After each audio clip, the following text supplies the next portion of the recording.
motores.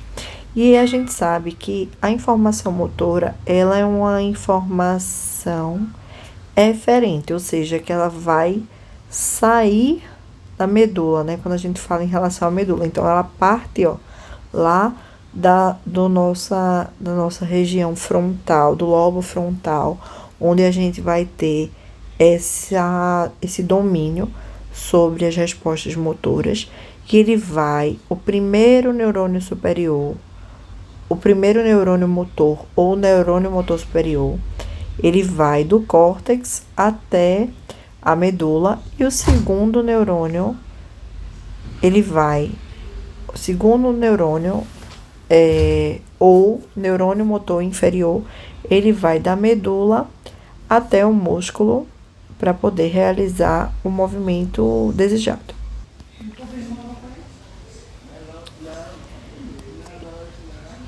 Então, esse conjunto de fibras aqui que vai estar descendo, ele vai ter esse nome aqui, ó, trato córtico-espinal.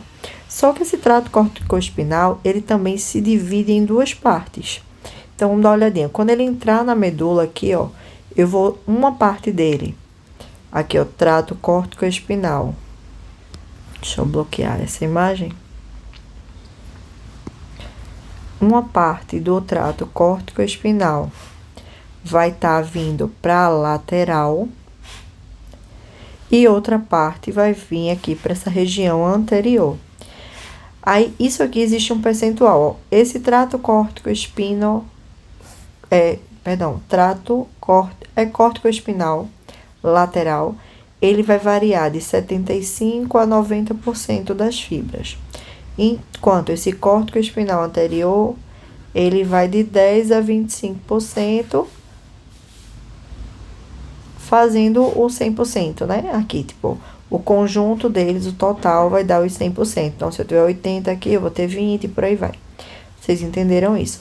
Então, ele saiu, ó, saiu aqui do córtex. Deixa eu... Saiu do córtex. Quando ele chega aqui na medula, ele vai se dividir nessas duas partes, sendo uma parte, ó, córtico-espinal lateral e a outra córtico-espinal anterior. Aí é onde está o pulo do gato. A gente precisa saber, tá vendo essa maior parte aqui, córtico-espinal lateral? Isso aqui vai pela via piramidal. O que é isso? Via piramidal.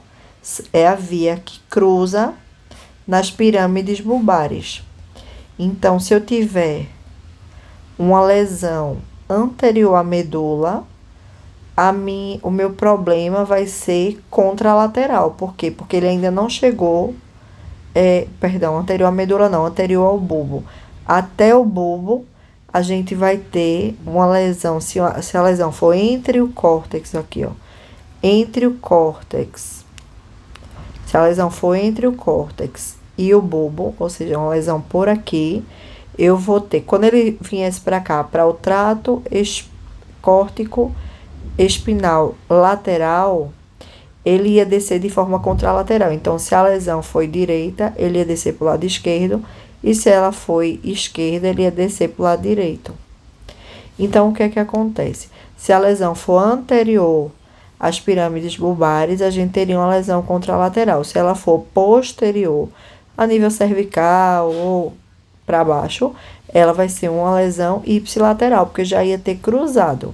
Dá para entender isso, minha gente? Ó, tá saindo aqui do córtex, Quando ele chega aqui no bulbo, o que estava do lado direito vai para o esquerdo e o que estava do lado esquerdo vai para o direito.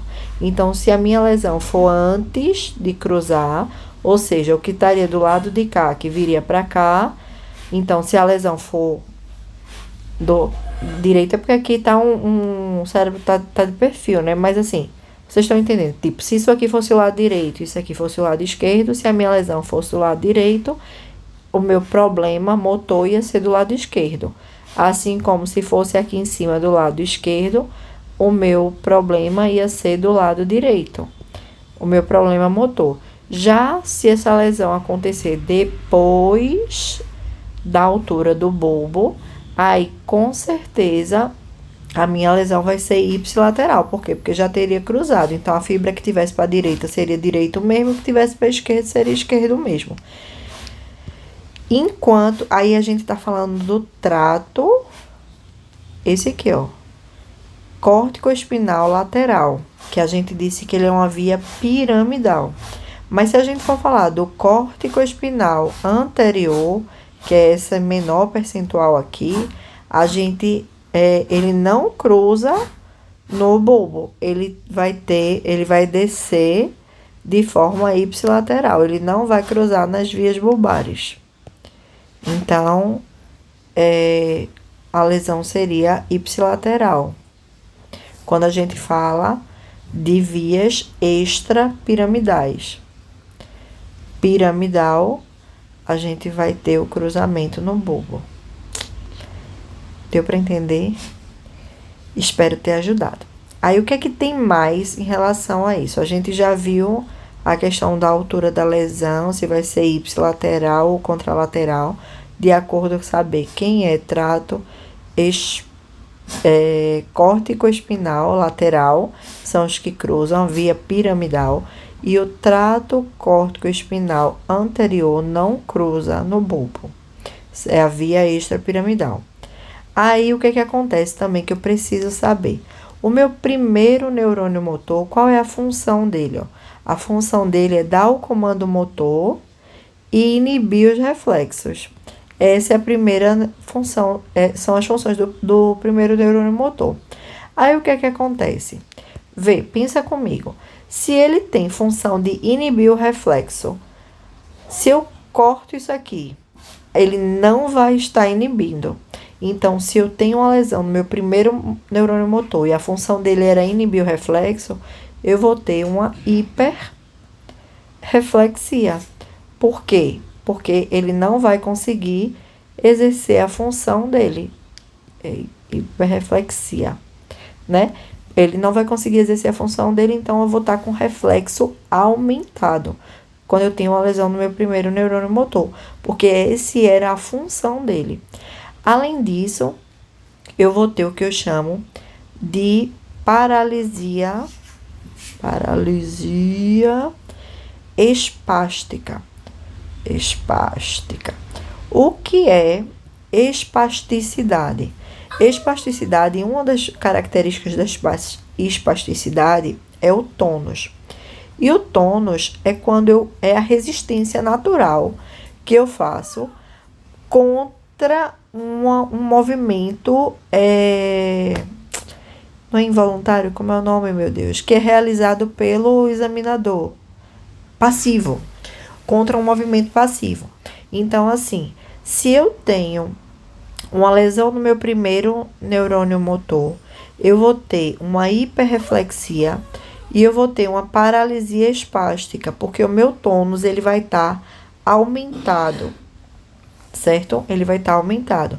Enquanto se eu tiver uma lesão aqui no meu segundo neurônio motor, o que esse segundo neurônio motor faz?